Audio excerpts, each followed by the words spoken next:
সবচেয়ে নিকট আত্মীয় কে জানেন? ভাই।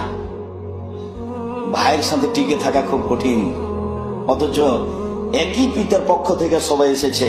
চাঁপাইনবাবগঞ্জে একটা ভাষা বলে ভাই ভাই ঠাই ঠাই। ও কিন্তু আপনার পরিবারের নয়, অথচ একসাথে একই মায়ের দুধ খেয়ে বড় হয়েছে। বিবাহ করার সাথে সাথে ও আর একজনকে, ভাতিজাকে, ভাইকে তার সংসার একটু সহযোগিতা করতে পারবে, এরকম মন মানসিকতা খুবই কম আছে, খুব কম। ঝামেলা এখানেই বাঁধবে।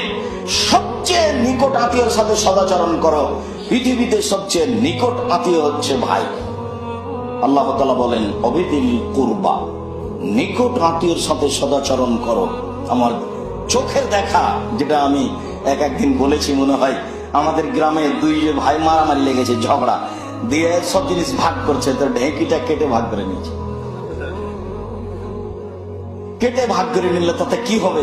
কেটে ভাগ করে নিলে শয়তান যে তাকে খেপিয়ে তুলেছে এটা একটু ঠান্ডা হবে। যাক, ওকে দেওয়া হয়নি, এটা তো হয়েছে। আবার বলছে যে এই বাড়ি ছেড়ে দিতে যদি হয় তো এমন লোককে দিব যাতে দিনরা তোকে গুতা দিতে পারে, অথচ নিজের ভাই। সব শয়তান খেপিয়ে তুলেছে। অবিদিল